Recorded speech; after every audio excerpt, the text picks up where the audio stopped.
I ended up in a marriage that I knew from the beginning I shouldn't have been in. I didn't know how to be alone because when I was alone, I didn't feel fulfilled. I felt empty inside. I went through intense therapy recently and I learned so much about myself, so much about my healing journey, so much about the traumas that I was carrying every single day. I lost myself throughout this breakup, but I also lost myself in the most positive way. Hi, everyone, and welcome back to yet another episode of the Grind Podcast, where we believe in keeping God at the center of your business plan. And I'm your host, Lilliana Matos, and today I don't have a guest.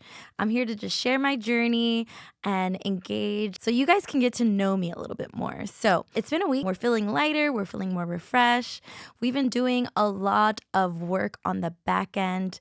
And guys, in order for you to be a successful business owner, you have to do a lot of self-development work. And that comes with not only in your business, but personally. But today I'm going to talk about a topic that most of you can resonate with. And one of the biggest business relationships that you guys can create for you, yourself, your families. And some people don't even think about it as a business is your marriage. It's your life partner. It's who you decide to build a life with is the epitome of businesses that you can create. I don't know if you guys know or not, but I was married. I was with a person for 10 years. We were together for 7, married for 3. And it wasn't until I went through divorce that I realized how important it is to choose the right person. Actually, scratch that. It wasn't then.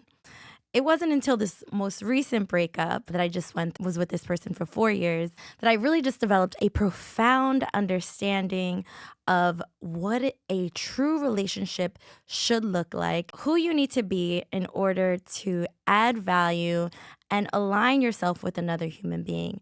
And honestly, guys, I've learned so much. I went through intense therapy recently and I learned so much about myself, so much about my healing journey, so much about the traumas that I was carrying every single day that was dictating the formation of my life that I didn't even know. By the good grace of God, I was encountered with an amazing therapist who not only practices life coaching and life therapy, but also has God at the center of his business. He's also a pastor, and it's been the best alignment for me because I've been through therapy many times before, but I've always just had a keen power and connection to God and faith and just leaning on that version for healing, for guidance. So when they start talking about the scientific part of therapy, I just really get lost in the minutia. I get lost in just understanding how to connect the two. But by the good grace of God, he sent me an angel, which I'm not going to reveal the name because he's very popular these days and I can barely book him. But if you're watching, I'm so grateful for you and you changed my life. So I have learned so much about myself. So I'm going to be really vulnerable with you guys on this episode, and I hope you guys don't mind because it's been a journey. It's been a journey. This most recent breakup, it took me by a storm. It was probably one of the most hurtful, disastrous situations. I lost myself throughout this breakup, but I also lost myself in the most positive way. I learned about attachment styles.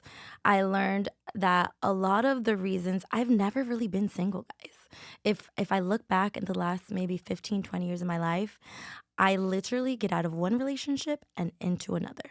And all of my best friends know it. I'm literally a relationship hopper.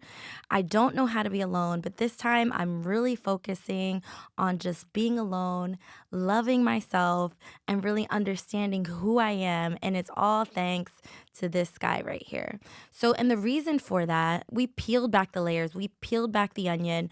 We were really digging deep into my childhood of understanding why I didn't know how to be alone, you know? And I think a lot of us do have this issue. It's disastrous. It's a lot of the reason why our divorce rate is through the roof, which we'll go into in a second. But for me, you know, my dad, he as blue-collared working dad, he was taught that, you know, the highest form of love for him was just to be a provider for the family, to work all the time, and the mothers were the nurturers. So I never really got to spend a lot of time with my dad. He really didn't support me in the ways that I needed him to support me. Didn't really go to any of my games. I was very active in sports and different types of activities, and he never really showed up. And because of that, I felt abandonment issues. I felt abandoned, and I developed this scenario and this understanding that the highest form of love for me is time. So if you were willing, able, and capable of giving me all of your time, then that meant you loved me. And that, guys, is really unhealthy. I didn't know how to be alone because when I was alone, I didn't feel fulfilled. I felt empty inside. I needed to attach myself to another human being so that I could feel whole.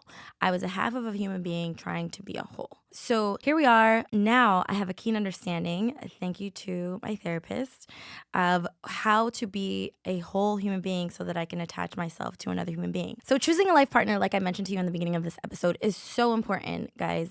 And that comes from operating like a Fortune 500 company. The reason why Fortune 500 companies are so successful and they make millions and billions of dollars every single year because they have a description of what they're looking for. And when you're choosing the right person to be in business with, to be in marriage with, to develop a foundation, to build a family with, and spend the rest of your life with, it's key that you understand the job description that you're looking for.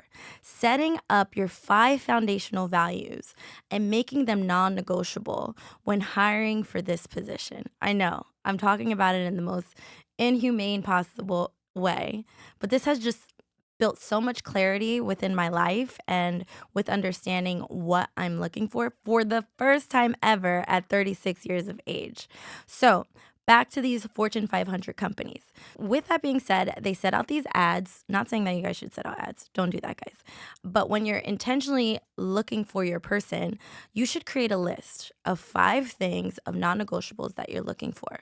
If you're watching, I challenge you guys to take a moment, maybe think about those 5 things and write them down. And when you're going on interviews, we're going to call them interviews, we're not going to call them dating. When you're going on interviews and you're looking for your next human being, which I'm not there yet, guys. I'm not there, but I'm studying, I'm learning, I'm still focusing on my healing and my journey on becoming whole. Before I put myself out there, I want to be very clear. You do not deviate from your 5 foundational values. You have to not make exceptions. Do you think a multi-million Fortune 500 company would be like still hiring someone if they showed up to the interview disgruntled? Still hiring someone if their resume doesn't necessarily align with the position that they're looking for? If their references, aka their family or their friends, don't check out? Absolutely not. They wouldn't get the job. They would continue looking and hiring until they found the right person. But as humans, we don't do that. We go on these interviews, dates, and we make exceptions to the rule. And we think to ourselves, oh, well, this person has 3 out of the 5 things. This should work. Or this person has 2 out of the 5 things. Let's just give them grace. And then next thing you know, they're 2, 3 years in a terrible situation that they shouldn't have gotten into anyway, out of fear of being alone and scarcity and settling. And I'm here to tell you, don't do that. Through this journey, I also read this a really amazing book called Attached. Guys, if you guys have not read this book, I highly encourage all of you to read this book. I learned so much about myself in this book. So according to this book, there's 3 attachment styles. One of them being the anxious attached style, one of them being the avoidant attached style, and the third one being the secure attached style. And when I tell you guys, when I read this book, it was the most enlightening understanding of human nature and dating and how they operate that I've ever read. I mean, I've read, okay, that was a little much, but there's just so much that I understood about myself. And I realized I had an anxious attachment style of being. And what that means is I operate off of scarcity. I was operating off of scarcity. I was in these relationships and my marriage because I was scared to be alone. And I allowed so many things go by and situations that I normally should not have allowed or experienced and gave them so many chances because of my fear of being alone. And when they didn't behave or react in the way that I expected them to, I would become anxious and I would reach out and I would become this person that I didn't even recognize. I didn't even know who that was. And there's also the avoidance style, the person that can't really communicate, that will lead you on and kind of like string you along, give you just enough but not enough, doesn't really want to face head on their feelings. So anytime you question their feelings or want them to be vulnerable with you, they'll pull back and hide behind the curtain. And you're just constantly looking to unveil the curtain, but they won't give it to you. They might give you some peeks, but just not everything that you're looking for. And this is the perfect attachment style to be with an anxious. Avoidants typically like to be with anxious attachments because it aligns well with their personality styles. Now, guys, the kicker is the secure attachment style. And when I learned all about the secure attachment style, it was an awakening for me. It was me truly understanding who I needed to be in order for me to be able to jump into my next relationship in a safe and grounded, non negotiable. I learned about the secure attachment style. It was who I aspired to be. It was an awakening. It was who I needed to become. So I started to really just study the secure attachment style. So here it is. A secure attached person is someone who has boundaries, who knows their foundational value and doesn't deviate from the plan because they have a keen understanding that God has someone out there for them. And when it's time, they will be presented and they will find their life partner for sure. With that being said, it's important that we operate on a secure attachment style. So I challenge you, if you're dating someone or if you are a single human being going on interviews, think about how you attach to a human being. Are you the anxious? Are you the avoidant? Or are you the secure? In the book, they use examples of this woman that was going on dates. As soon as the person that she was interviewing or dating showed signs of an anxious, showed signs of an avoidant, she would definitely just cut it off and just move on to the next person. And because of her ability to be unattached to these situations and not give grace, she was able to find the love of her life, now has a beautiful, successful relationship after studying a lot of successful marriages and really just speaking to a lot of them recently. I understand they all have this characteristic behind them. They set out to find their person. They sat down and created their foundational values. They sat down and created their boundaries, and they did not give exceptions to the rule. So today, guys, I challenge you, if you're out there and you're searching for your person, write down your 5 foundational values.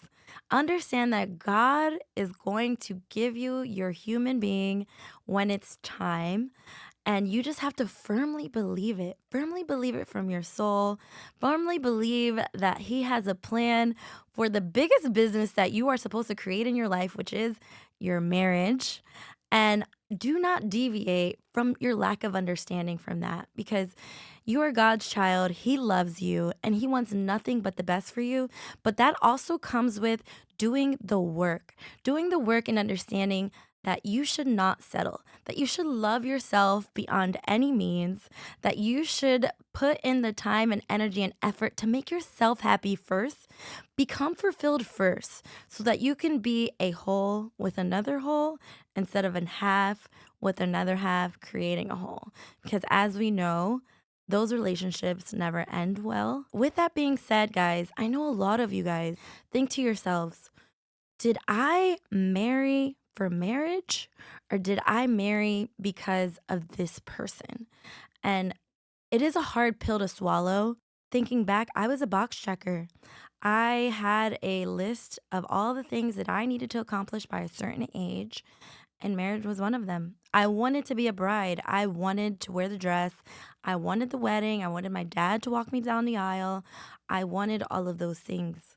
And unfortunately, I wanted them by any means necessary. And I ended up in a marriage that I knew from the beginning I shouldn't have been in. And it's a hard pill to swallow, but now that I'm in this journey and now that God has revealed so many cards to me and has put me on this pathway by force, God, thank you. Because sometimes He has to destroy you in order to build you back up so that we can stick to His plan and not ours and really just continue to uplift and be on His journey.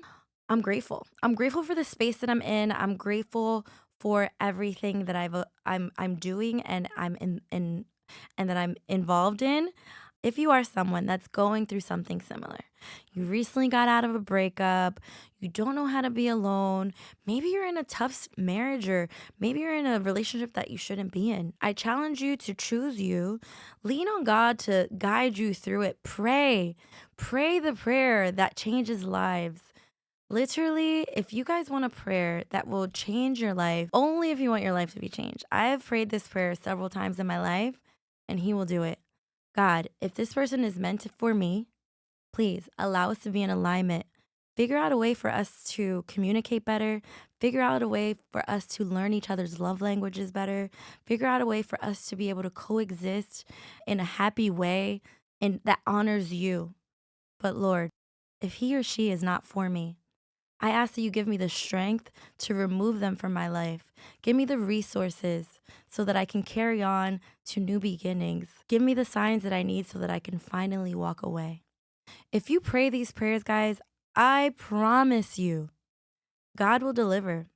But only do it when you're ready, because I did that and I'm single. But I'm just so grateful to be in this space, like I said.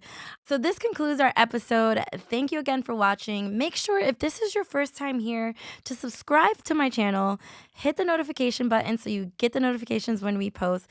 Leave a comment if this has moved you, if you can relate, what part of this video has stood out for you. Maybe you learned a lesson that you're going to take back with you, or share with a friend that you think could benefit from my story, this journey, and these lessons. I appreciate you guys. Until next time.